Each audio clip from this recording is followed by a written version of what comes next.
The movement of water across the plasma membrane is also affected by the amount of substance dissolved in water.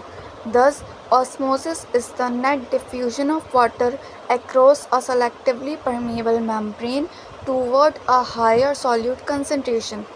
It means जो movement होता है water का plasma membrane के across वो affect करता है bye जो amount होता है सब्सटेंस वाटर के अंदर कुछ डिज़ोल्व होता है उसके अकॉर्डिंग भी ऑस्मोसिस की जो रेट होती है वो अफेक्ट होती है।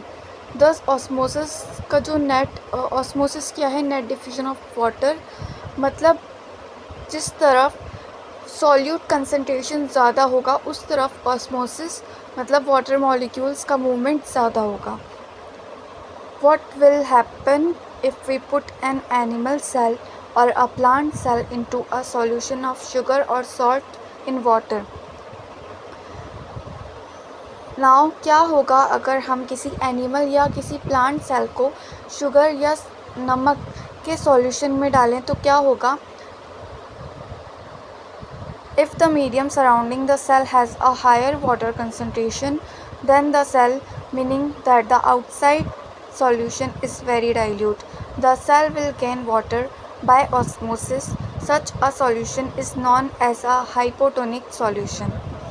अगर सेल के जो आसपास का मीडियम है वहाँ वाटर की कंसंट्रेशन ज़्यादा है तो क्या होगा कि जो आउटसाइड सॉल्यूशन है मतलब वाटर की कंसंट्रेशन ज़्यादा है, इसका मतलब डाइल्यूट होगा। डाइल्यूट मीन्स ज़्यादा पतला होगा, वाटर की कंसंट्रेशन ज़्यादा है। सो क्या होगा, जो सेल है वो वाटर गेन कर लेगा bye osmosis.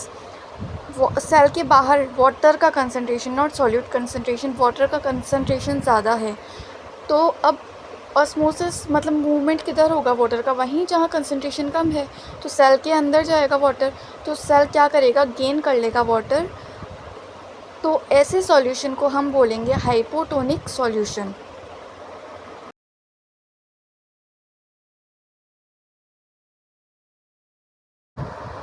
Water molecules are free to pass across the cell membrane in both directions.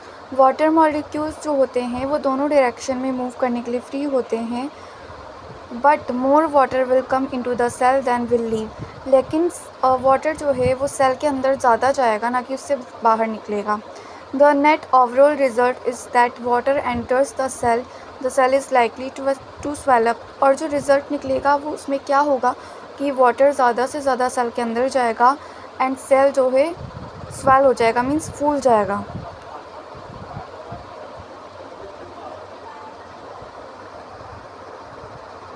Next, if the medium has exactly the same water concentration as the cell, there will be no net movement of water across the cell membrane.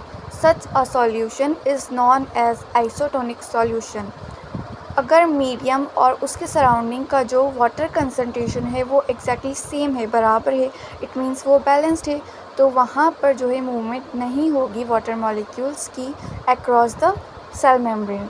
तो ऐसे solution को हम बोलते हैं isotonic solution. Water crosses the cell membrane in both directions but the amount going in is the same as the amount going out, so there is no overall movement of water. The cell will stay the same size.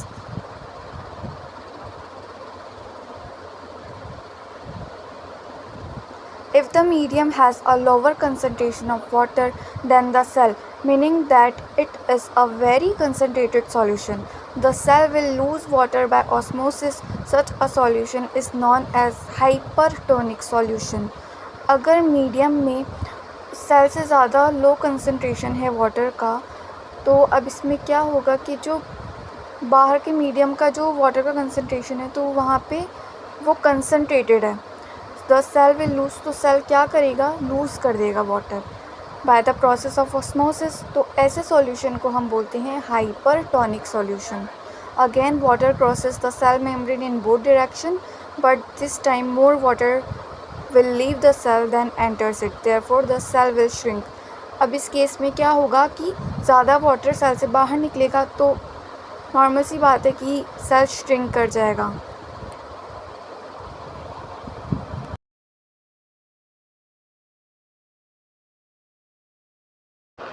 Unicellular freshwater organisms and most plant cells tend to gain water through osmosis.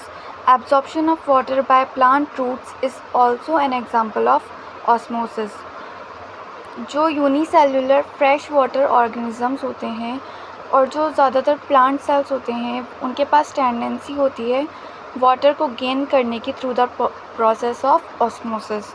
और जो soil में से roots water लेती हैं absorb करती हैं water को, वो भी एग्जांपल है ऑस्मोसिस प्रोसेस का। Thus, diffusion is important in exchange of gases and water in the life of a cell.